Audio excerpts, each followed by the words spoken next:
Welcome to Season 2 of the Craft Beer Connoisseurs Podcast. I'm Chris, and if you're new to the podcast, we're three friends and a producer who like to showcase craft breweries and their beers.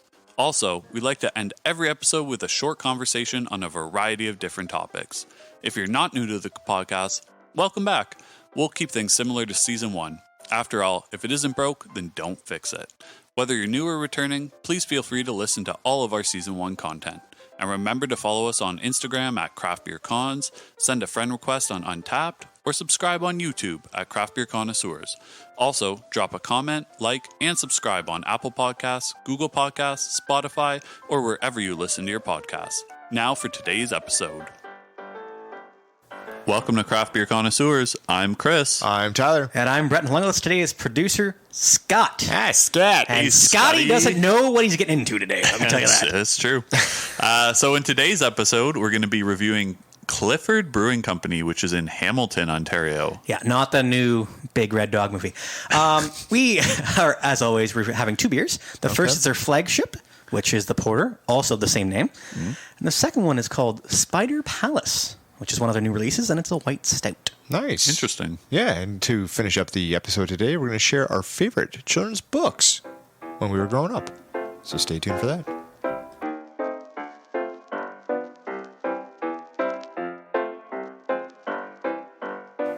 All right, so we're talking about Clifford, and it is located at 398 Nash Road, Unit 1 North. Okay, good. Very, very specific, which is actually located just off the QEW and Red Hill Valley Parkway, which we'll talk about, Tyler. I think that's the route we took to get there. Yes. In an industrial area of Hamilton, certainly is. And the brewery opened their 10,000 square foot facility. That's right, 10,000 square feet. In 2018. Well, sometimes you got to have enough square footage to fit the dog in there, right? Oh, that's a good point. I thought it was not the Big Red Dog. Okay, I'm done with the Cole Clifford Big Red Dog references. For now. Until the end. The brewery name was launched in 2015 by Brad Clifford, who begun in the Ontario craft beer scene back in 2009. And he was first acknowledged as an award-winning home brewer. Amazing. Nice. I didn't know they had awards for homebrewers. They do now, or at least in 2009 they did. They did then. Yeah, exactly. Before venturing into commercial brewing. Yeah, so Clifford has a 35 hectoliter brew house, along with 2 parts of a hectoliter pilot system from, the experience of Get Well Nano Brewery in Toronto, which is where he had perfected both the Porter and the Pinball Wizard recipes. And so we'll kind of talk about the decor and the brewery itself in a bit. Yeah. Now, Brad, great guy. Also brewed with a brewery in Waterloo before getting, kind of into the contract breweries, some of the beers into the LCBO back in 2016. So it's been this progressive journey essentially from 2009 all the way forward. And we can kind of see that progression in some of the beers while staying true to some of the originals, right? Yeah, absolutely. So because Clifford also started in the contract brew process, Clifford offers other startup licensed breweries the opportunity to brew and be as hands-on in the brewing process, even when it comes to recipe, brand development, everything else like that. Right. So again, kind of that giving back, if you will, to the community, right? Yeah. So, before we kind of go into some of these other bulleted points that we already have written down, maybe we should have just a general conversation about kind of who went. And we did a bit of a tour and a bit of a stop. Please tell me who went to Clifford. That would be great. Please inform me of who went. Well, Tyler and I went. It's not like you weren't invited. It's true. I had to do this thing called work. You and Scott were invited, so don't pretend like you weren't. But we took a little tour up to Hamilton, and we talked to Brad for a good chunk of time. Amount of time. They were getting ready for a craft beer festival that was taking place that day, so it was nice for him to kind of take time out of doing that to speak with us. Yeah. The brewery kind of off the beaten path a little bit, like we mentioned. A little bit. Off the QW, take the one exit, you hang a left, and then you're looking at the general stereotypical kind of industrial type of setting, right? Yeah. But once you walk into the brewery, Shocked. it's actually humongous. I was surprised. Yeah. So we're looking at it from the outside, and on the face of it, it looks kind of smaller. Yeah. But as soon as we walked in, I think we both looked at each other and was like, I did not expect this at all. Oh, yeah. Like you can, and it's really nice because they've got a total open, like all the tanks and everything are open, so you can see everything. they've got their bar up front. They've got a stage where they have music. They do a lot of live music at the brewery, and then a ton of tables. Like we said, 10,000 square feet. It definitely feels like 10,000 square feet. They utilized that space, and not only that, but they also had a bit of an outdoor patio. Right. And they took that outdoor patio and also moved it inside as well. So there were some picnic tables that we sat at. There were some high top kind of bar tables as well. Yeah. And then they've decorated with their, their can art essentially as posters. And so that was kind of spread throughout the whole entire building. And we're going to put some of the pictures, obviously, on our Instagram, so that way you can enjoy them just as much as we did. But, we'll talk about it when it comes to can art, but their graphic designer, it does a great job. And this is what Brad, talked about as well, is we kind of come up with an idea for a beer title, a name, and we give it to the graphic designer, and then they just come up with this amazing can art. Yeah. And then they take that can art and replicate it for posters. There was records that they had. Yeah. There was additional swag, whatever it is. And we'll see that when we talk about some of the can art later. I'm sure, Brett, you're going to talk about that. Yeah. I'm a big guy about can art, right? Yeah. So glad you guys had a wonderful time. It was really good, and we really appreciate Brad taking the time out of his day to really sit down with us and go through some of the beers and talk about styles. And that's what really kind of curated the beers that we're having on this episode, because we were going to go a different way with it. And he said, you know what, maybe do this. This is what we're more known for. I'm going to give a big shout out to Brad, because you took literally time out of your day to speak with you two guys. Yeah. That takes a lot of my goodness. But speaking of Clifford, they actually won the 2019 Canadian Brewery of the Year. Yes, they did. That's huge. all of Canada. A lot of breweries. Is that what that meant? Okay. And they were at number one. Yeah. Okay. And it's certainly, I believe they have that award on display. I sure as hell would. And we got pictures of all the awards. They have a bunch of awards. All of the awards. And obviously that was something that Brad said to us, very proud of, right? Brewery of the Year in the entire country, that's nothing to sneeze at. And to think about where he started in terms of the home brewing, and then the contract brew with Get Well Nano, and then brewing in Waterloo, and then starting up his own, right? It's come full circle. Now he's known as having a award-winning brewery, and the beers themselves and all their awards are listed on the website, and you will probably share pictures on the old Instagram, if you will. Yeah. There's a lot. Yeah, right? so they started really, again, going back to the roots with three brands. So the Porter, Pinball Wizard, and then the East Hamilton Lager. Now they have on tapped anywhere up to 16 different ones, right? So again, it's off the beaten path. This is a brewery you want to go to in Hamilton. They've got a lot of good beers. Yeah, right? and it's kind of on, so they have the East Hamilton Lager, so it's on the east side of town.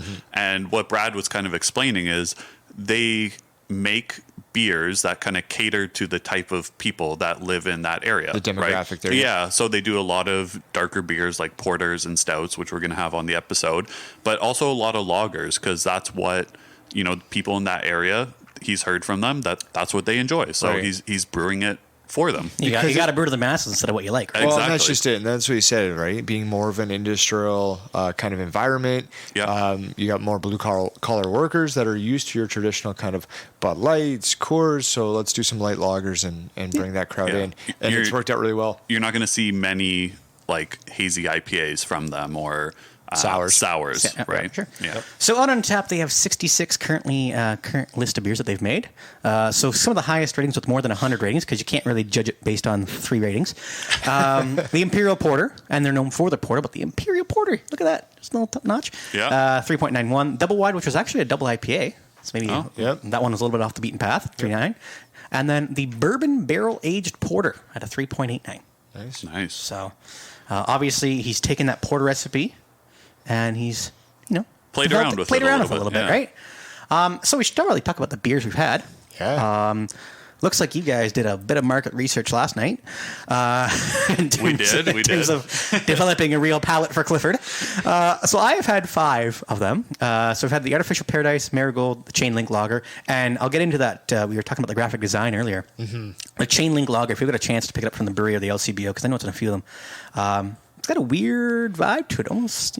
If you're tactile, it's a great can art, and very the textured can wrap, Yes. which is. I made a comment at the brewery, right? You did. I said, "Oh, that has a nice feel. That's to a nice it." looking can there you got. And he was like, "Yeah, no, we're actually really proud of this." Yeah. Kind Right. of can art, Yeah. and it's different, right? Also had the Devil's Punch Bowl, which is one of the very, very few India Pale lagers that you'll see out there. Yeah. And I've had the porter before in a taster glass, but I'm looking forward to having a full pint of it today. Nice. Do you want to just because it's very, very quick. Keep going. He had one. The Devil's Punch Bowl. That's it. Okay. He hasn't had anything else. Yeah. He's going to have 2 more today, but it's almost like he's pulling a Chris. Last couple episodes, Chris was like, true. I haven't That's done true. anything. Way to go, Scott. Well, I will say I was at 1 before our market research, and I was at 2. Yeah. Now, do you want me to list them off? Because I got them here. Yeah, go for it. So last night, we did the market research. We had the Imperial Porter. We had Obscured by Clouds, which is a wheat beer.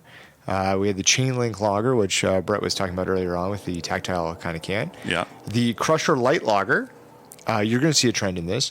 The Fruition Fruited Sour, which is a blood orange guava, which was actually one of our better ones. It was a very good sour. And we were told that people don't go to Clifford for their sours. I'm telling you, I would go back to Clifford for this sour. Yeah. It was a good one. Yeah, it was really good. The Dark Streets of London, which is an extra special strong bitter beer. And Sounds like here, right? Dark Streets of London. Yeah, right. Devil's Punch Bowl, as previously discussed, and then the East Hamilton Lager, which we had too. So, And I'm just hoping that both of you guys found safe rides home. Well, 100%. Tyler was at his home. It's a safe ride. Yep. And thankfully his fiance drove me home. You know So what? yes, we certainly did not drink and drive, and we also split the beers. So Okay. we Yeah. did not have full beers. We did split them. So Good it really, stuff. really only came out to about 4 craft beers, but always drive safe. absolutely. So Clifford, as Chris mentioned earlier, does allow music. There's a lot of music, and I think they're filled up pretty much every Friday, Saturday, Sunday, right? Yep. A lot of live music. Yeah. Yep. And also, you can bring outside food. So you want some Domino's pizza and maybe a porter? You come on in, right? Yeah. Bring your Domino's. Get the delivery there. Exactly. Do it. Yeah. And speaking of delivery, good tie-in.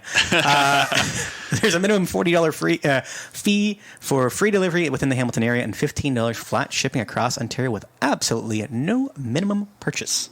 Nice. Well, if you are in the Hamilton area and you want to visit Clifford, you can drop by Monday to Wednesday between 12 and 6, Thursday 12 to 8, or Friday to Saturday 12 to 9. So we'll certainly link all of their information on our social media so you can check them out. Okay, can we ride on to the first beer? Yeah. Let's go.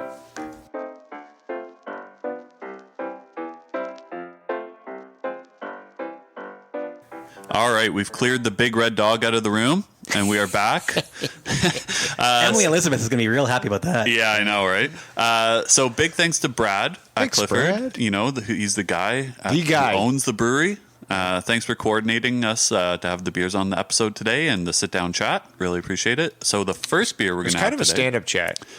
Well, we were sitting. He was standing. standing. Yeah.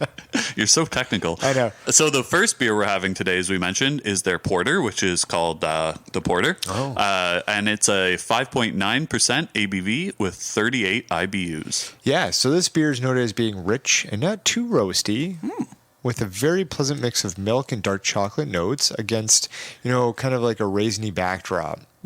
So imagine like an artisanal version of glossettes. Oh, I love glossettes. I haven't had a glossette in a while. Me neither. So we'll see. We'll see what ends up having there. So it's going to start off as kind of soft and only slightly sweet, with kind of a hint of a charred wood, leading to a very chocolatey mid palate. Again combining milk and dark chocolate flavors, along with a touch of espresso and a hint of burnt sugar. Kind of more like that creme brulee kind of topping, if you will. Yeah. The finish has a faintly warming character with lingering dark chocolate and mocha. So I think we get a lot of reiteration of dark chocolate mocha, right? Yeah. And then, so this is, a very black kind of beer, right? So, That's a very long description. I of this beer. love the description you gave me that. yeah, I'm hoping that it hits every note of that. I'm hoping it does too. So this beer has won a few awards, just like they've won the 2019 Canadian Brewer of the Year. So I'm going to list them all for you. Okay, there's a lot of gold going on here. I like gold. Gold. So in the porter category, they won the 2014, 2016, and 2019 Canadian Brewing Awards. Okay, in the porter category. Save your round of applause until we're done. Yeah. Gold. 2015 and 2020 at the Ontario Brewing Awards. And they even ventured down to the other place down south called America. And they won the gold in 2018 in the U.S. Open Beer Championship. Nope, not golf or tennis, beer. And silver in 2019. And you will have note that they like to advertise that they are the 2019 gold medal winner and Canadian Brewing Awards Brewer of the Year on the flagship porter. Now, please, applause. Awesome. And hold applause. Thank you. Thank you. So as you can see, they've won awards for this beer even before the brewery opened. So that's, a testament again to Brad's home brewery skills, basically. For sure. Because we mentioned he won awards for that. So let's get to this beer on Untapped. You can follow us at Craft Beer Connoisseurs. So the overall rating for the porter is 3.75 out of 5 with almost 6,000 check-ins. So healthy amount of check-ins. We did mention this is their flagship. So we are having it out of the can today. There's 2,695 can ratings with a 3.78 average, so a little bit over the overall average. And the draft is at 3.8 with just under 600 check-ins. So again, as we mentioned this, having the tasters, right, normally does bring down, especially when you have a beer with more check-ins, does kind of bring down the overall rating, right? Right. Yeah. Right. Yeah. Yeah, and so with that being said, we've never had this beer. This wasn't tried at the brewery, and it was not part of the market research last night. We did have the Imperial Porter, We did, though, which was I believe, in the 9% range for alcohol, and did not have the boozies. But we're not here to rate that. We're here for this one. So let's get their glass in hand, and we're gonna get the can in our other hand, and let's open her up. Ooh. Good sound. Haven't said that in a while. Yeah. Well, as we pour this, we'll let you know that we are drinking it out of a Nonic pint glass. So make sure to use your proper glassware. Yes. Pouring it out of the can into your glass. Yeah, that's where you want to pour Usually how it works. it. Exactly. Well, unless you're Chris. Sometimes you hit the carpet. Yeah, that's true. Or you get your nose. Well, yeah, that's true. All right. So what do we see here, fellas? We see What do we see? A little bit of a spilly over here, I think, almost on the. Oh, we're good. It's running down your can. No, that's your glass in your hand. Yeah, that's the can. That's There we can. go. Yeah, that's can. You're really tough to understand. The aluminum thing in your hand. Lefty Lucy. Yeah. There we go. Anyway. So we're looking at this. It's a general kind of porter, just on the looks. A little bit of a head on it, nothing too kind of over the top. A little bit frothy, but again, depends on how you pour it. Kind of that tan head that you would expect from it. Absolutely. I will say, getting in on the nose, a lot of chocolate coming through on the nose. Yeah, I'm getting that smoky chocolate again. Probably the roasted chocolate malts. Yeah. Did you guys hear me rhyme off that 13-paragraph description? I did. I can't remember everything that you mentioned. Well, at least it wasn't as Chocolate. bad as this beer is made with malts. Yeah. Chocolate. So maybe without further ado, there's not a whole lot to kind of describe with this one, I don't think, right? Because the appearance is very similar to any other porter. And on the nose, I think we're all getting the same thing that was kind of in the description. So why don't we Let's have at her, eh? see what it's on the swallow? Man, I love that expression. What's on the swallow these days of beer? Tyler, go first. Let it on kinda your sit. swallow. Yeah, I'm kind of let it sit there, right? Because with porters, I feel like you can take a sip and you have to really just let it go its whole gamut, right? Yeah. So I think there is, I don't want to call this beer basic, but it is in the sense that like it's not a pastry stout with a million adjuncts added in. It's just, a pretty simple recipe, I think. Right. But there's still a lot going on with it in terms of you get different flavors at different points. So I think initially I'm getting chocolate, and then that kind of subsides and you get a little bit of coffee on the back end. Mm-hmm. Go ahead. Oh, why, thank you. I definitely get a coffee on the back end. Again, that chocolate, it's as you said, a basic porter, but well, it's won a bunch of awards, so you're going to get something good, right? I think it definitely goes down delicately smooth for a porter. Yep. Also, speaking of the can again, you can see that the design there, again, nice and simple to the point, but also, again, one of those you see it's like, oh, that sounds like something I'm going to have down the swallow very soon. Well, speaking of the can, like this is one of those beers where I've seen it in the LCBO probably every time I've gone in the LCBO, and I was actually really surprised that I've never had this beer before. Like it's one of those ones where I feel like I've had it. I think one of the Sleeping Giant episode, Brett, you were like, I feel like I've had a bunch of these beers, but I haven't. That's kind of how I feel with this porter. For sure. Yeah. So what I'm picking out of this is more of that burnt, smoky flavor on the back end.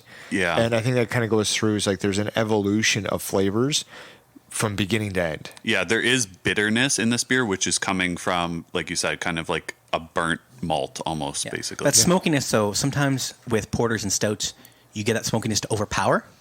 This one does not. Yeah, and I think when we compare like that burnt sugar, I get that burnt sugar, but it's a different burnt sugar than what you'd typically have in, like, as I mentioned, that creme brulee. Yeah. This is more of a, like, it'd be a deeper burn, if you will, like a 3rd degree instead of that 2nd degree kind of like. Yeah, burn. Apparently, 3rd degree is worse than 2nd. I've heard. Yeah, because it's not that sweet, right? No. Like, No. When you hear burnt sugar, you might expect some sweetness, but I don't really get much sweetness from it. Producer Scott, or Scotty, as some would say. Scatty. Scatty. He thinks this is a perfect beer for winter. A perfect beer to leave for Santa, right? Because Santa, after delivering all those gifts, does need a beer. That's a big day. It's a big work day. Yeah, It's a big work after day. all that milk, he's got to get some beer in him. Yeah, as why well. wouldn't you? So, the top 5 flavor profiles. Number 1, coffee. Yeah, coffee it is. Yeah. I almost think like I might start drinking coffee because we're having so many darker beers. That's that season 2, right? It in is, terms yeah. of Yeah, I don't stouts want to and get in that habit. Just No, 'cause I'm- I'm frugal. Yeah, decaf. Yeah. Number 2, dark. Yeah, taste dark. Yeah, Flavor- Taste flavor dark? dark. Okay, good. Yeah. Yeah, flavor dark. Number for sure. 3, rich. See, I don't think it is that rich. Like, I think it could be richer. yeah, I think It if drinks a 5 light. Yeah, It drinks lighter than a 5.5. It could be a 5. Maybe they're getting that rich with that chocolatey kind of piece, and, Right. and maybe that's where that's coming from. I would move rich down, but I could see it in the top 5. Okay. Number 4, smooth. yes. Yeah. Oh, Yeah, I good. think it definitely is. Yeah, Good stuff. I'm not going to move that up or no? Yeah. I think so. Yeah. If Rich is moving down, then yes, I think historically the process this 4 of and 5 elimination, okay. will inevitably be moving up. Number 5, a roasty. Yeah.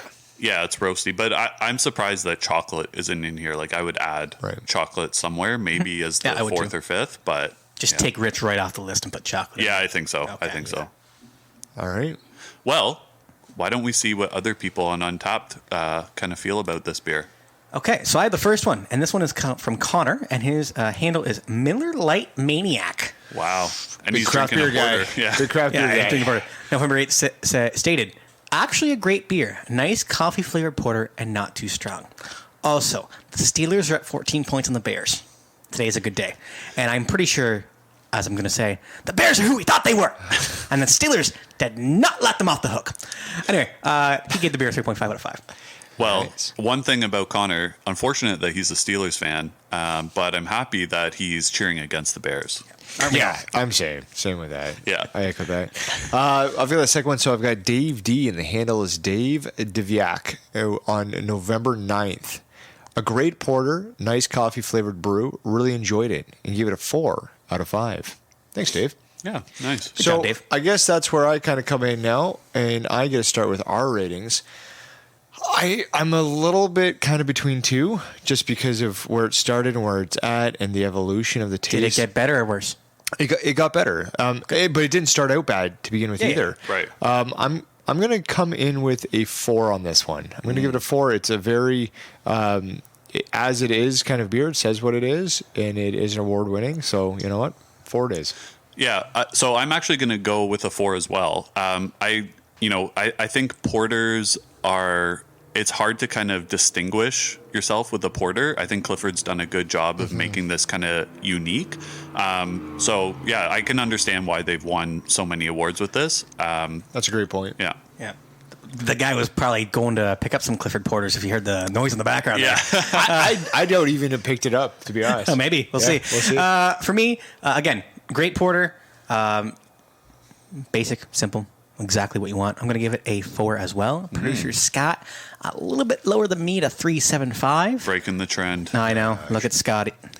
Yeah, And we said Scotty doesn't know. No, He doesn't. He really know. doesn't. So that's going Clueless over there. That's going to give us a overall of 3.9375, which is going to be bumped up to the 4 because 3 of the 4 of us rated it as 4. we said, Scotty doesn't know. And Scott doesn't have a voice, so we're just going to bump it up to 4. Scott. So let's move on to beer number 2.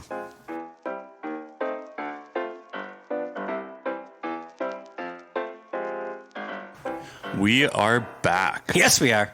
And the second beer we're having today is called Spider Palace, which is a white stout. I And hate spiders. Yeah, I don't like Do you hate spiders. palaces? Nah, I could do with palaces. It's spiders I don't like. Okay. A bit of a creepy kind of name to this beer. So it comes in at 4.8% ABV with 25 IBUs. Okay, so this beer is labeled as, again, aforementioned, the white stout, but it has almonds. I don't think I've ever had a beer with almonds in it, but I guess we're going to find that one out. Coffee, lactose, and one of the best words to say in the English language, cocoa nibs. Wow, jeez, scary. Sorry, did I get excited there? Yeah, That's a little my bit. bad. So yeah, it's known as like a blonde beer with all the character of a stout. You know, dark coffee and chocolate notes of the sweet almond flavors previously mentioned, and then a rich full body with a hint of lactose sweetness. So interesting to see how this kind of comes out. For you guys, more so, I have had this. I had this actually at the brewery when we did the brewery tour. You did. And I had it from draft. So I'm interested to see if it holds up the same as the draft or if it doesn't hold up the And same. I did hear that rating was pretty high. I went back and forth a bit, and I actually went to Brad and said, "Hey, what do you think?" And he said, "You know what? I'll take this." I said, "I'll give you that." Yeah, so we'll save that for that's a our taster for rating later. section. Ooh, yeah. So on Untapped with this beer, it is a pretty new release. There's only 43 check-ins with an average rating of 3.95 bottle caps out of 5. So the rating is pretty good. Yes, it is. Thank you. It's pretty good. Tyler, All right, do your thing. Let's grab our glass, grab our can, and let's open her up. Oh, that was very synchronized. Yeah, well, we're looking for the Olympics coming Hey, up here. we're brothers. All right. Well, again, since we're having a stout today, we are drinking this out of a Nonic pint glass. So make sure to use the proper glassware. Nice. All right, so on the eye, if you will, it is a golden color, kind of like that crispy, honey-ish kind of looking color, right? Yeah, they did say a blonde beer, so Yeah. I would say that's I accurate. almost smell like a blonde coffee. Is that a thing? Blonde coffee? I don't know. Is it? I don't know. I assume Starbucks is going to have one of those, right? Yeah, again, so if you just close your eyes here, and if we would have just poured this, would you have known that it was a white stout, or would you kind of think that it is a normal stout, if you will? Normal. Yeah, like this is a beer that plays mind games on you, right? So if, like you said, if you didn't see this, like let's say you just cracked the can and smelt it, you would think that it was a dark stout, right? Because you dealt it. So here's the thing. If you were to close your eyes and pour the beer, every beer is dark because your eyes are closed. And that's been philosophy with the Wet Horse Blanket by Pfeiffer. I'm just saying, I love it's just I love it's a it. thing. So on the nose, I'm getting a ton of coffee coming through. Yes, absolutely. So not just like coffee, but like the general kind of like roastiness, like the straight up bean roast, Yes, like roasted bean, right? The coffee bean rather than like a cup of coffee. It almost feels like this beer is meant to be like the porter, but a little bit on steroids. If you know what I mean, like in terms of like the aroma, Yeah. taste. Well, I don't know what the taste yet. Tyler apparently likes the taste. I did enjoy the taste. All right, well, let's taste Let's it. get into Let's the taste, taste it right? then, Yes, yeah. absolutely. All right, you guys give it a little taste. I'm going to watch for some reactions here. Yeah, we got some mustaches going into the beer. A nice Yep. crisp. We do. Yes. Chris taking a little bit longer here. Brett, why don't you start us off? Because you've kind of got that lingering a little bit more. That's different. I don't know I don't know. I'm trying to play between what A 6 this and a is. 7? No. All right. What are you thinking? I think I'm almost getting more coffee flavor off this than I did the porter. Yep. Yeah, Yep. I would agree. But it's like I'd say if you didn't see this beer but just tasted it, you could probably tell that it's a white stout because it's not as thick Right. as you might expect from a stout, and Right. it goes down cleaner than Yeah. a regular stout. Yep. Yeah, it's lighter, as Scott says. Right, and then on the nose again, as we said, it kind of follows that profile of a normal kind of stout, but it is, in my opinion, like a very crushable drink because Yeah. of what it is. It's a white stout, so it is a little bit lighter. It's not that thicker. The percentage of it is not over the top. No. Yeah, I think it's a very clean kind of beer. But I'll regress some of my thoughts and my comments so you guys can talk a bit more about it.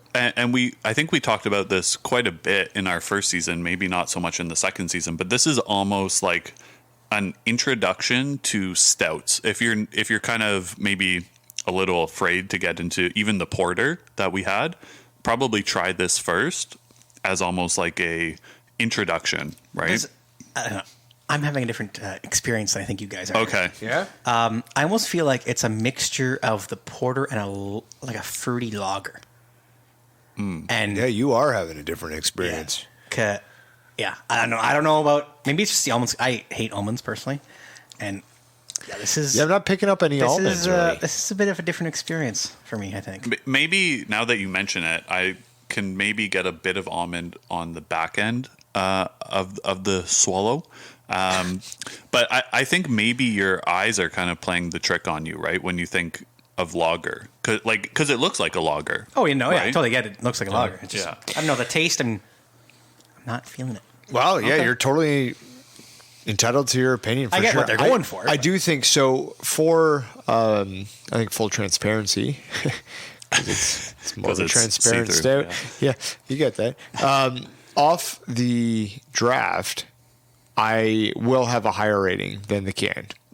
I can tell that right now, but it's not going to be a whole lot lower than what I gave it. So let's go through the top 5 flavor profiles. So maybe I'll walk through that. You guys let me know what your thoughts are on it. Sure. Number 1 is coffee.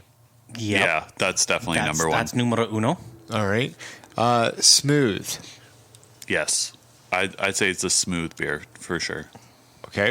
I'll go with light more so, and I think producer Scott agrees with me on that one. Okay. Smooth. 3 is velvety. I don't No. know what that is. I don't get that at all. That's more for me a description that I would expect from a Traditional standard stout. Yeah, I agree. Something that's got a little bit more thickness to it. Yeah. Yeah, I agree with that. 4, chocolate. See, I'm not getting much chocolate, to be honest. I'm Maybe getting more on the maybe back just end. white chocolate. Yeah, see, I think that's where you're kind of coming in with this, like, I don't know. Yeah, I'm it's Yeah, two different stories here. And then number 5 is fruity. Yeah, I'm Yeah, not. see, I'm getting more of the fruit. Yeah, you mentioned that. I'm getting like a little bit of sweetness also, which maybe that could be Yeah, I'm construed getting as the sweetness fruity. from the fruit. Yeah, Yeah. but it's interesting because it wasn't labeled as having really any fruit in it.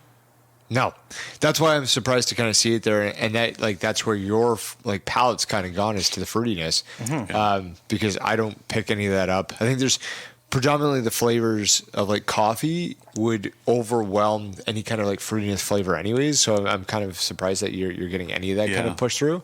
But again, you're entitled to your opinions on that one. So And I will say, like, I think we've talked about this a little bit before, but you don't see a lot of white stouts. Like, we were kind of discussing it offline, and we've only had a few, like a handful each. five or six, I think, total between the 4 of us, right? Yeah, so you don't see a lot of them. So when you do get one, there's not much to compare it to, right? Which so I think is kind of the benefit. it's a benefit, but also a drawback, right? Because you can't say like, oh, this hits the mark necessarily for white stouts, because you don't necessarily know what other white stouts are like. Yeah. Right? Yeah, and for me, is like, does this taste similar to a stout? Yes. Yeah. Is it white and is it light? Yes. So to me, that's where I think I kind of came in with. I feel as though, like, if I know I've mentioned this a couple times, like the From Dusk Till Dawn from Upper Thames, like that is a white stout compared to there's a lot more fruitiness going on in here. I don't know why I'm getting that, Yeah, I think we all but I agree am, with that. Yeah. right? Like I guess my palate's just a little different right now.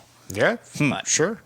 Speaking of other people's palates, let's go to Untapped. And Tyler, you have the very first rating. I do. So I got Dan B, not Dan Balzerian. Team Chemistry is the handle on November 21st. Always nice to have a nice white stout. obvious coffee notes, also very subtle amaretto-like almond influence. 4 out of 5. Interesting. Yeah. Doesn't we get the amaretto to this? Well, if you got you must have, because you said almond, and amaretto is basically almond flavored. There you go. Did you get that? I don't taste almonds. Like I don't think I've had an almond in God knows how long, so I actually don't know what it really tastes like, but I don't like the taste of it. Okay. All right. Well, the next one comes from Leah C. Leah Wanders is her username on Untappd. So on November 19th said, "Coffee all the way. Interesting brew, nutty, light, and enjoyable." And Leah gave it a 3.75 out of 5. So it looks like both of our reviewers from Untappd are getting the almond out of it. Yeah. So in terms of our ratings, I'll start us off. Out of 5 bottle caps, I'm going to give this one a 4. I am not. I'm going to give this one a 1.75. Wow. I'm not enjoying this. Yeah. I'm sorry to tell you. I get what it's going for. It's just not my cup of tea. For sure. Yeah. So for myself, I'm going to give it, I did originally give it a 4.75 in draft. I'm going to give it a 4.25 in the can. And producer Scott is actually going to be giving it a 3.5. And Chris, I think you got some math there that's done. Yeah, so overall, that gives us a team score of 3.375, which we will round up to 3.5. And that will conclude the review of Clifford Brewing and the beers that Brad provided today. Yeah. So coming up, our favorite children's books.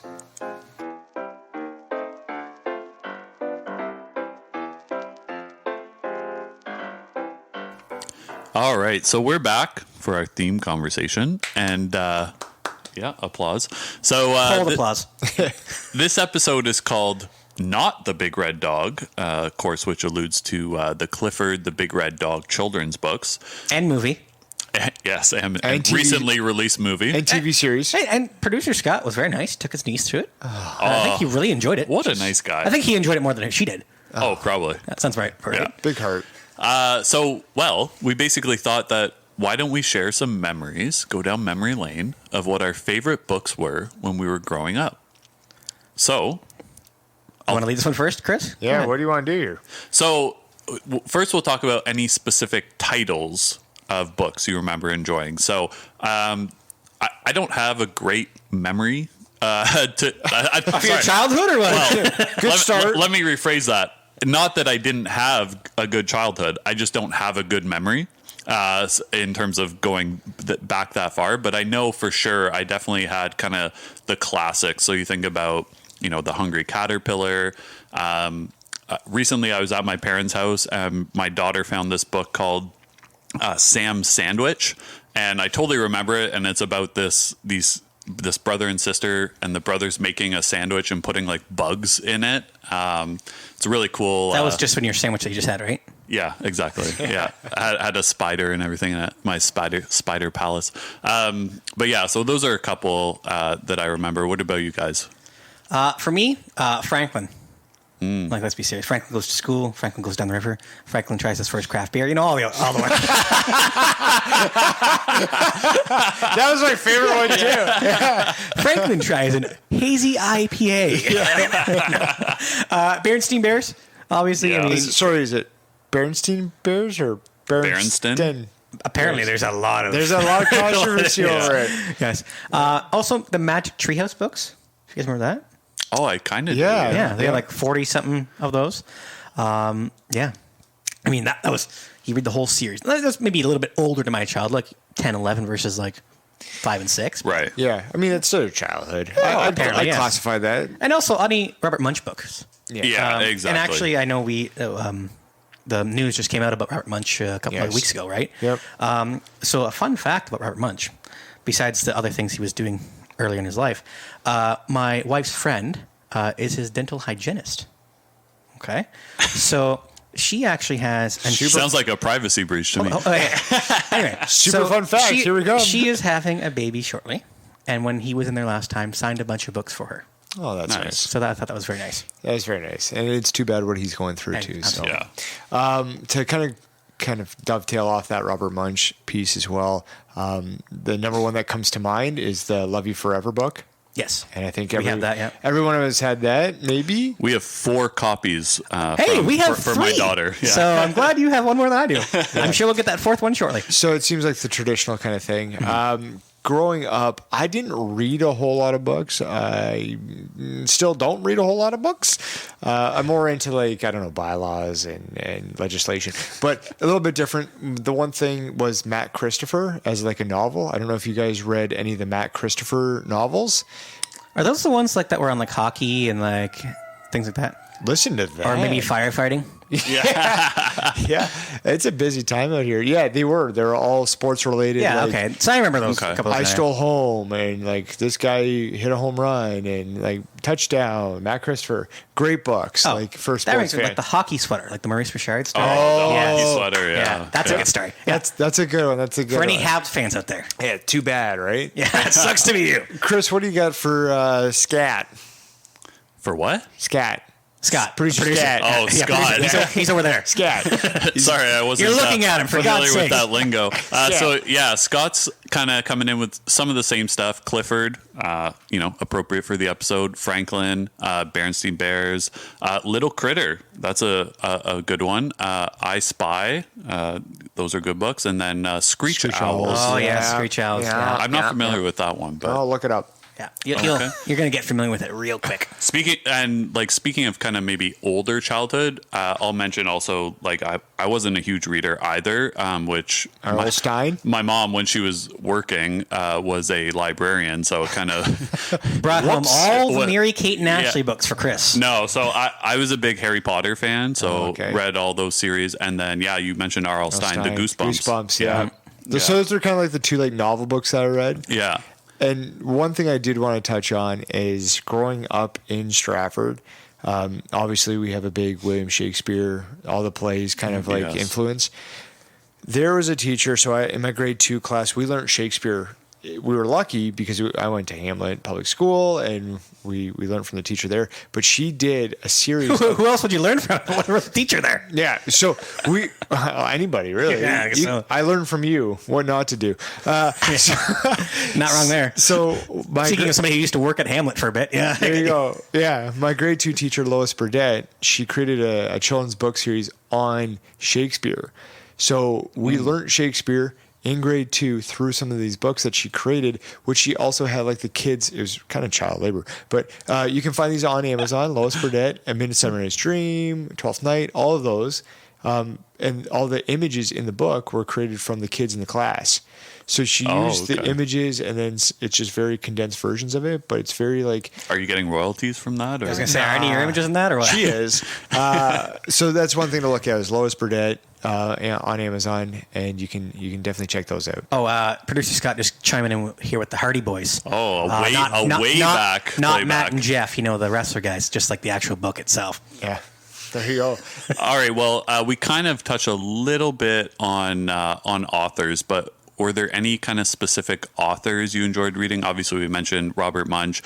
Scott's coming in with Dr. Seuss. A little bit of controversy with Dr. Seuss lately, but I mean, he's a big one. R.L. Stein we talked about. Yeah. Anybody else that you guys J.K. can Rowling, think of? also a little bit Yeah. of controversy. J.K. Rowling, yeah.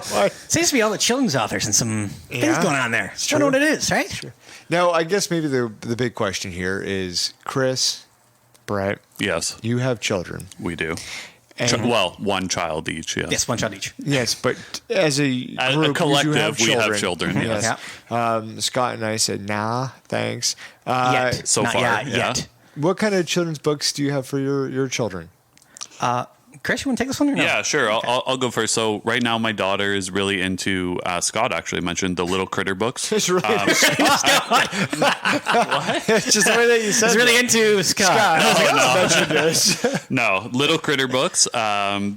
Spot the Dog. Robert Munch books. We have a ton of those, and just really any books. She actually really, really loves looking at books. We'll go to the library, pick up a couple dozen books at a time, and she'll look at those for weeks on end. So she loves reading, loves looking at books, looking at the pictures. So she does read them, or do you have to read everything to her? Or is she like starting to get to that age where she can start picking up some words? yeah, totally. She like will read a page and then she'll look through it after and she'll remember what we said on that page and kind of say it back. So that's awesome that she's actually paying attention. Yeah, with my daughter right now, we're big on the Jimmy Fallon series. Yes, the Dada we have and the both Mama. of those. Yeah. Exactly. She will take out those books and be like, "This," and then you pick the books, "Yes," and then open the page and read them. Being an adult sounds great, right? Yeah. Parenting. Hey, you know what? Very nice. You guys will like it when you get there. Yeah, that's all. I would say reading to her is a great bonding experience. Absolutely. Yeah.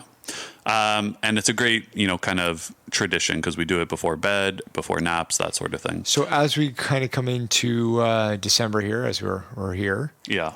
What do you guys read any of the Christmas stories?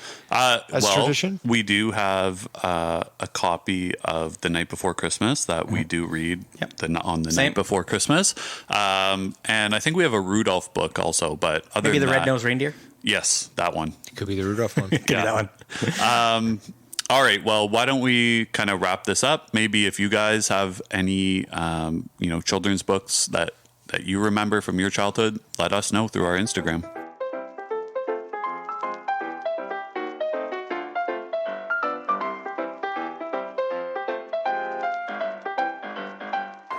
All right, and that's all for today's episode. Thank you again for listening. Keep on listening every other Thursday as Craft Beer Connoisseurs releases a new episode, and on our off Thursdays for a producer special. And make sure to tell your friends, family, and your favorite children's book author.